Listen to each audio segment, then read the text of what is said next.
अस्सलाम वालेकुम। मेरा नाम वकास सिद्दीकी है और आज introduction to C C plus plus language के कोर्स में जो टॉपिक हम देखेंगे वो है फंक्शन। आज के इस कोर्स में इस लेक्चर के कंटेंट जो है वो है फंक्शन। उसके अलावा हम चेक करेंगे डिफरेंट टाइप्स ऑफ फंक्शंस के बारे में, introduction to function, generating random numbers के बारे में। बात करते हैं फंक्शंस की। फंक्शन असल में है क्या? फंक्शन एक तरह का मॉड्यूल होता है, एक इस तरह का मॉड्यूल जो पहले से बना के रखा हुआ हो, या कहें कि एक इस तरह का मॉड्यूल जो कि कोई वैल्यू प्रोवाइड कर रहा हो हर उस प्रोग्राम को, जहाँ पे उसको कॉल किया जाए, जहाँ पर उसको बुलाया जाए। बहुत सारे प्रोग्रामिंग लैंग्वेजेस ऐसे होते हैं जिसके अंदर हमारे पास लाइब्रेरी का फंक्शन होता है। इस लाइब्रेरी के अंदर बहुत सारे प्रोग्राम पहले से बना कर रखे हुए होते हैं, प्री रिटर्न रखे होते हैं, पहले से बना के रखे होते हैं, पहले से लिखे हुए रखे होते हैं। ये वो प्रोग्राम होते हैं जो हम अपनी डेली लाइफ के अंदर बहुत ज़्यादा कॉमनली यूज़ कर रहे होते हैं। डेली लाइफ से मुराद हमारी इस प्रोग्रामिंग लाइफ की है। हम अपनी इस प्रोग्रामिंग लाइफ के अंदर या अपनी डिफरेंट तरह की सिनेरियोज के अंदर उसको बहुत ज़्यादा यूज़ कर रहे होते हैं। जैसे मैथ्स के कोई फंक्शन हो गया, हमने अगर लेट से कोई दूसरा फार्मूला यूज करना है, हमने कोई दूसरी चीज का काम करना है, उसके अंदर भी कहीं एडिशन या सब्ट्रैक्शन या कहीं पे कोई लॉजिक का फंक्शन आ गया, तो इनके पीछे भी कुछ ना कुछ प्रोग्रामिंग पहले से बनी हुई होती है। ये सारे फंक्शन, ये सारी चीजें पहले से लाइब्रेरी में ऐड होते हैं, हमें सिर्फ उनको कॉल करना होता है और उनको वैल्यू देनी होती है। पहले से बना के रखने का फायदा क्या होता है, हमें वो बार बार प्रोग्राम या बार बार वो फंक्शन को बनाने की, लिखने की जरूरत नहीं बनती। हमें लाइन ऑफ कोड्स कम हो जाते हैं, हमारा टाइम बच रहा होता है। बहुत सारी लाइब्रेरीज ऐसी होती हैं जो कि डिफरेंट तरह के रैंडम नंबर्स जनरेट करती हैं। ये भी एक टाइप ऑफ हमारे पास फंक्शन है।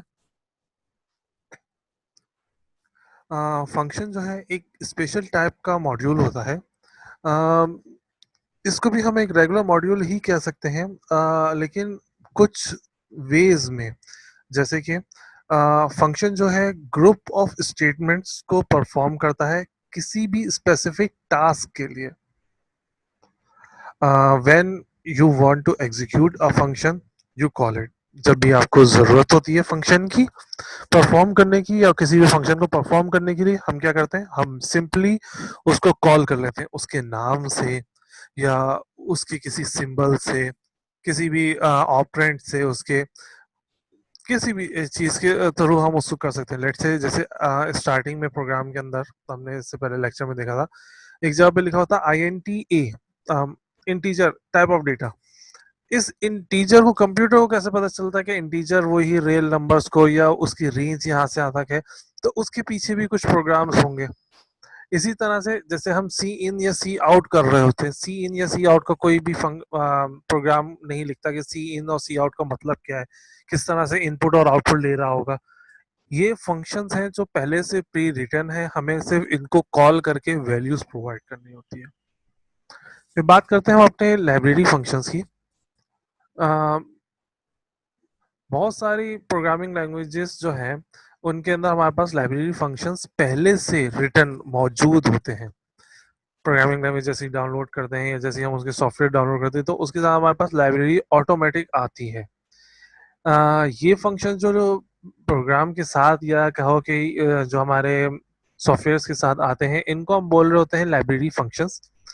और ये बिल्ट इन होते हैं प्रोग्रामिंग में, प्रोग्रामिंग लैंग्वेजेस में। हमें उसको कभी भी किसी भी टाइम अपनी ज़रूरत के मुताबिक कॉल कर सकते हैं, बुला सकते हैं। लाइब्रेरी फंक्शंस जो हैं हमारे प्रोग्रामर की जॉब को इजी करते हैं, क्योंकि वो बहुत ज़्यादा काम, बहुत सारे ऐसे फंक्शंस जो बहुत ज़्यादा कॉमनली यूज हो रहे हों, या इस तरह से कहें कि एक ही प्रोग्राम में 10 जगह पे यूज हो रहे हैं, या डिफरेंट डिफरेंट प्रोग्राम्स में वही एक ही काम बार बार यूज हो रहा है, तो उसको बार बार लिखने की ज़रूरत नहीं पड़ती हमें। ये जो प्रोग्राम है, ये उन्हीं लैंग्वेज के अंदर पहले से लिखे हुए हैं। जैसे अगर सी की लाइब्रेरी की बात करें, तो सी के जो प्रोग्राम होंगे जैसे सी इन सी आउट वगैरह, ये इन्हीं लैंग्वेज के अंदर जो हम लैंग्वेज उसके अंदर यूज करते हैं सी की, उसी सी लैंग्वेज के अंदर पहले से लिख कर उसके लाइब्रेरी में प्लेस होंगे। ये हमारे जो कंप्यूटर है उसके अंदर ऑटोमेटिक आकर आ जाते हैं जब हम अपने कंपाइलर को या इंटरप्रेटर को इंस्टॉल करते हैं। जैसे कि हमने एक टर्म सुनी होती है ब्लैक बॉक्स के बारे में। ये भी सेम उसी तरह का एक मैकेनिज्म है जो इनपुट करता है, परफॉर्म करता है अपने सम फंक्शंस को, आउटपुट जनरेट करता है, लेकिन कभी भी आपको इसका इनपुट प्रोसेस नजर नहीं आएगा। तो बात करते हैं हम अपने यूजिंग रैंडम फंक्शंस की। रैंडम फंक्शंस, बहुत सारी लाइब्रेरीज ऐसी हैं जो हमारे पास रैंडम नंबर्स जनरेट कर रही होती हैं। ये रैंडम नंबर्स हमारे पास कहाँ कहाँ पे ज़रूरी होती है? ये रैंडम नंबर हमारे पास डिफरेंट तरह के प्रोग्राम्स में, डिफरेंट तरह के हमारे सॉफ्टवेयर क्रिएशन में, डिफरेंट तरह के हमारे गेम्स वगैरह के अंदर यूज हो सकते हैं। जैसे फॉर एग्जांपल यहाँ पे हमारे पास 4 एग्जांपल गिवन है। सबसे पहली एग्जांपल हमारे पास गेम की है। गेम की एग्जांपल अगर आप यहाँ पे जो हमारे पास दी हुई है वो है रोल और डाइस की। कोई लूडो का गेम बनाया हुआ है, कोई दूसरा इस तरह का गेम बनाया हुआ है डाइस का। तो जब भी आप डाइस को रोल करते हैं तो वहां पे एक रैंडम नंबर आना चाहिए, हर दफा ही 4 या हर दफा ही 3, हर दफा ही 2 नहीं। उन लिमिटेड नंबर्स के दरमियान में से रैंडम नंबर हर दफा उठकर आ रहा हो। या जैसे कार्ड गेम होता है, जब भी का डेक को शफल किया जाए तो हर दफा रैंडम नंबर आ रहा हो। ऐसी सूरत में हम इस रैंडम नंबर को यूज करते हैं। रैंडम नंबर हमारे पास सिमुलेशन प्रोग्राम के अंदर भी यूज हो सकता है। सिमुलेशन प्रोग्राम जैसे कि कंप्यूटर को बताया जाए या कंप्यूटर डिसाइड करे कि कैसे कोई बंदा, कोई जानवर, कोई इंसेक्ट, कोई भी लिविंग थिंग बिहेव कर रहा होगा किसी भी गेम के अंदर, किसी भी सॉफ्टवेयर के लिहाज से या किसी भी दूसरे सिमुलेशन प्रोग्राम के लिहाज से। लेट्स से कि आपने कोई कार रेसिंग का काम कर रहे हैं, तो कार चल रही है, अब रैंडमली कोई बंदा सामने आ रहा है, किसी की स्पीड तेज हो रही है, किसी की स्पीड हल्की हो रही है। इस तरह के रैंडमली उसके अंदर फंक्शंस बिहेव हो रहे हैं। हम अपने फार्मूला वगैरह को रैंडम नंबर प्रोवाइड कर सकते हैं किसी भी इवेंट को परफॉर्म करने के लिए। कि कोई भी टेस्ट है, अब वो रैंडमली कोई भी नंबर 5 से 10 के दरमियान कितनी दफा भी वो टेस्ट करे और फिर उसका रिजल्ट हमारे सामने ऐड करके या एवरेज उसका निकाल के हमें प्रोवाइड कर दे। तो इस तरह से हमारे पास रैंडम नंबर्स इन दो चीज़ों में यूज हो सकती हैं। रैंडम नंबर हमारे पास यूज हो सकता है किसी भी स्टैटिस्टिकल प्रोग्राम में। ऐसा प्रोग्राम जो किसी डेटा को एनालाइज करने के लिए रैंडमली नंबर को सिलेक्ट कर रहा हो। हमारे पास let's say for example 50 bags रखे हुए हैं और हमने उन बैग्स को चेक करना है। या लेट्स से 50 बैग्स के का तो कम क्वांटिटी, हम ज़्यादा क्वांटिटी की बात कर लेते हैं। अगर लेट्स से 500 या 5000 बैग्स रखे हुए हैं, अब हम इन 500 या 5000 बैग्स को किसी भी लिमिटेड टाइम के अंदर नहीं चेक कर सकते। तो हमने क्या करा, रैंडमली नंबर उठाए और उनको चेक कर लिया, जैसे अक्सर जगह पे कस्टम्स वगैरह के अंदर मोस्टली हो रहा होता है। रैंडम नंबर जो है हमारे पास कंप्यूटर की जो सबसे ज़्यादा इम्पोर्टेंट फीचर है हमारे पास सिक्योरिटी का, उसके अंदर यूज़ हो रहा होता है इंक्रिप्शन और डिक्रिप्शन में, ताकि हम कोई भी सेंसिटिव डेटा इजीली एक जगह से दूसरी जगह पर ट्रांसमिट कर सकें। फिर हमारे पास टॉपिक आता है कि हम अपना फंक्शन किस तरह से लिख सकते हैं। बहुत सारी प्रोग्रामिंग लैंग्वेजेस ऐसी हैं और बहुत सारी ऐसी हैं जो अलाउ नहीं करती, लेकिन बहुत सारी ऐसी भी हैं जो अपना फंक्शन लिखना अलाउ करती हैं। अपने फंक्शन से मुराद ये है कि लेट्स से कि मुझे कोई प्रोग्राम बनाना है, मुझे पता है कि भाई ये एक वर्ड लेट्स से कि रेड कलर 50 दफा यूज होगा। अब मैं बार बार रेड कलर करूँ तो रेड कलर का कोड लिखूँ, रेड कलर का पूरा कोड लिखूँ। लेट से वो कोड 5 लाइन होगा, वो 5 लाइनें बार बार लिखने से अच्छा है कि मैं उसका एक फंक्शन बना दूं और सिर्फ उस एक फंक्शन को कॉल करूं। तो वो उस एक फंक्शन की लाइन पे वो पूरे 5 के 5 कोड बैक एंड पे ऑटोमेटिक आ रहे होंगे। इसको लिखने का तरीका क्या है, हम सबसे पहले लिखते हैं जनरलाइज वे। सबसे पहले हम लिखते हैं फंक्शन, इसके बाद हम डालते हैं डेटा टाइप, इंटीजर होगा, फ्लोट होगा, डबल होगा, क्या होगा। उसके बाद हम लिखते हैं अपने फंक्शन का नाम और पैरामीटर लिस्ट। फंक्शन का नाम डिपेंड करता है, कुछ भी हो सकता है, कलर, पेंसिल। ये वो नाम है जब जो कॉल के वक्त यूज होता है। अब लेट्स से पेंसिल मैंने यहाँ पे लिखा है, फंक्शन नेम की जगह मैंने पेंसिल लिख दिया। तो अब जब जब मैं पेंसिल लिख के या पेंसिल के साथ जो भी उसका कीवर्ड होता है कि उस फंक्शन को कॉल करने का जो कीवर्ड है वो गेट है, तो जब भी गेट पेंसिल लिखूंगा या इस तरह के जो भी कॉल का हमारे पास ऑपरेटर है या कॉल का जो भी हमारे पास ऑप कोड है, वो जब हम यूज करते हुए हम पेंसिल लिखेंगे तो ऑटोमेटिक इस पेंसिल के अंदर जो भी स्टेटमेंट्स लिखी होंगी वो बैक एंड पे वहां पर कॉपी हो जाएंगी। फिर उसके नीचे हम अपनी स्टेटमेंट्स लिखते हैं जितनी भी हैं। उसके बाद हमारे पास दो लाइनर और बहुत ज्यादा इंपॉर्टेंट है, एक है आती है रिटर्न वैल्यू और दूसरा है एंड फंक्शन। एंड फंक्शन का मतलब ये है कि आपका जो फंक्शन आप बना रहे थे वो यहाँ पर आकर खत्म हो गया। रिटर्न वैल्यू जैसे लास्ट प्रोग्राम के अंदर हम रिटर्न जीरो कर रहे थे, रिटर्न जीरो का मतलब था कुछ नहीं। यहाँ पे जब हम रिटर्न वैल्यू लिखते हैं, जब कहीं भी रिटर्न वैल्यू लिखा जाता है, उसका मतलब ये होता है कि ये प्रोग्राम या ये फंक्शन कॉल होती हुई जगह को कुछ ना कुछ वैल्यू प्रोवाइड कर रहा होगा। A function must have a return statement. This causes a value to be sent back to the part of the program that called the function. Her function के अंदर रिटर्न स्टेटमेंट होना लाजमी है। ये क्या करता है, ये वैल्यू को भेजता है उस प्रोग्राम के उस जगह पे जहां पे फंक्शन को कॉल किया गया है। फिर हम बात करते हैं इसी के अंदर how to use function, function को कैसे यूज किया जाएगा या फंक्शन को कैसे बुलाया जाएगा। बाज़ों का ऐसा होता है कि कुछ प्रोग्रामिंग लैंग्वेजेस ऐसी हैं जो मॉड्यूल्स और फंक्शन दोनों को बनाने अलाउ करती हैं। फंक्शन बहुत सारे बेनिफिट्स देता है एज मॉड्यूल। ये जो है सिंपली कोड होते हैं, रिड्यूस करते थे हमारी डुप्लीकेशन को, हमें बार बार वही एक चीज़ डुप्लीकेट नहीं करनी पड़ती, कॉपी पेस्ट नहीं करनी पड़ती। हमारी टेस्ट कोड की एबिलिटी को बढ़ा देता है, टेस्ट कि हम उसको बार बार इजीली उसको टेस्ट कर सकते हैं अपने कोड को। टाइम कम लेता है, स्पीड ज़्यादा हो जाती है, हमारे पास ईज हो जाता है फ्रेमवर्क के लिहाज से।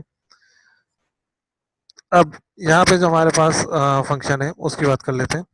एक सिंपल सा हमने फंक्शन बनाया जो कि है गेट रेगुलर प्राइस का। क्या है? गेट रेगुलर प्राइस का local variable to hold the price. कोई भी ये जो डबल स्लैश डालते हैं इसका मतलब होता है कमेंट्स, ये बता रहा होता है कि हमारा फंक्शन या हमारा जो भी स्टेटमेंट है वो क्या कर रहा है। फिर declare real price, get the regular price, display, enter the items regular price, input price. ये दो लाइनें क्या कर रही हैं, प्राइस जो भी आ रही है उसको यहाँ इनपुट प्राइस के अंदर जाकर सेव कर देंगे। रिटर्न करना है किसको? प्राइस को। और end function then elsewhere in program, program के कहीं भी बीच में जब हमें इसको कॉल करना होगा तो हम क्या लिखेंगे? हम लिखते हैं हम लिखते हैं set regular price. Regular price को हमने सेट करना equals to get regular price. Get regular price जो हमारा नाम था हमने उसको ले लिया और यहाँ पे हमने जो भी वैल्यू देनी थी उसको प्रोवाइड कर दी। फिर इसके बाद हमारे पास टॉपिक, इन्हीं टॉपिक्स के रिलेटेड हमारे पास जो चीज आती है वो आती है आईपीओ चार्ट। आईपीओ चार्ट एक सिंपली चार्ट फॉर्मेट होता है जो हमें बताता है किसी भी फंक्शन के इनपुट, प्रोसेस और आउटपुट को at a time.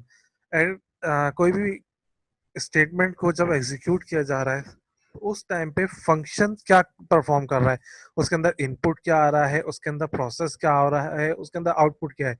IPO stands for input, processing and output. इस चार्ट के लिहाज से अगर हम एग्जाम्पल के तौर पे देखें तो ये हमारे पास एक चार्ट है, जैसे इनपुट है, प्रोसेसिंग है और आउटपुट। रेगुलर प्राइस का फंक्शन इनपुट कुछ नहीं ले रहा, प्रोसेसिंग में ये काम कर रहा, आउटपुट के अंदर ये रियल वैल्यू प्रोवाइड कर रहा है। अगर हम डिस्काउंट फंक्शन के लिहाज से बात करें तो हमें इनपुट देना पड़ेगा किसी भी चीज की प्राइस। प्रोसेस क्या होगा, उस प्राइस को मल्टीप्लाई कर देंगे डिस्काउंट से, जो भी डिस्काउंट का हमारे पास फंक्शन है, और फिर हमारे पास आउटपुट में एक रियल डिस्काउंटेड वैल्यू प्रोवाइड हो रही होगी।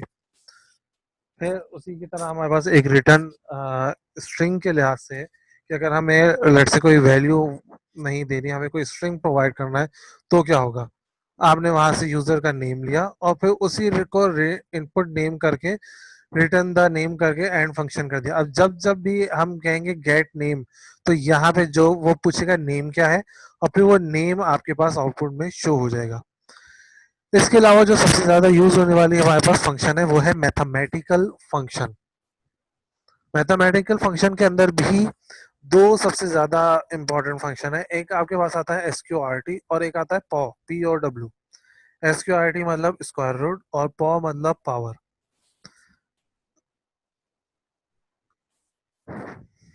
SQRT फंक्शन के बारे में अगर हम बात करें तो SQRT फंक्शन के अंदर हमें सिर्फ क्या करना होता है, जिसका भी हमें स्क्वायर रूट चाहिए होता है उसको ब्रैकेट में लिख के उससे पहले क्या लिख देते हैं, SQRT। जैसे इस पूरे प्रोग्राम के अंदर हमने हाइपोथेसिस निकालना था, हमने ए वैल्यू ली, ए बी वैल्यू ली और सी हाइपोथेसिस था। तो हमने सबसे पहले कहा कि लेंथ ऑफ ए ले ली हमने, लेंथ ऑफ बी ले ली। अब कैलकुलेट करना है हाइपोथेसिस, तो अब स्क्वायर रूट नहीं लगाया जाएगा या पावर 1/2 नहीं लिखी जाएगी, पावर की जगह आप SQRT भी लिख सकते हैं। सेट सी का मतलब ये है कि जो भी वैल्यू आ रही है उसको सी के अंदर प्रोवाइड कर दो। ए पावर 2 प्लस बी पावर 2, या कहेंगे ए स्क्वायर प्लस बी स्क्वायर का स्क्वायर रूट सी के इक्वल है, और फिर हमने डिस्प्ले कर दिया आउटपुट। जब आपका आउटपुट आ रहा होगा तो आपको इस तरह से चीज लिखी हुई नजर आ रही होगी, enter the length of side A. ये वाला enter the length of side A, ऊपर की ये 4 लाइनें नजर नहीं आ रही, 5वीं लाइन नजर आएगी हमें।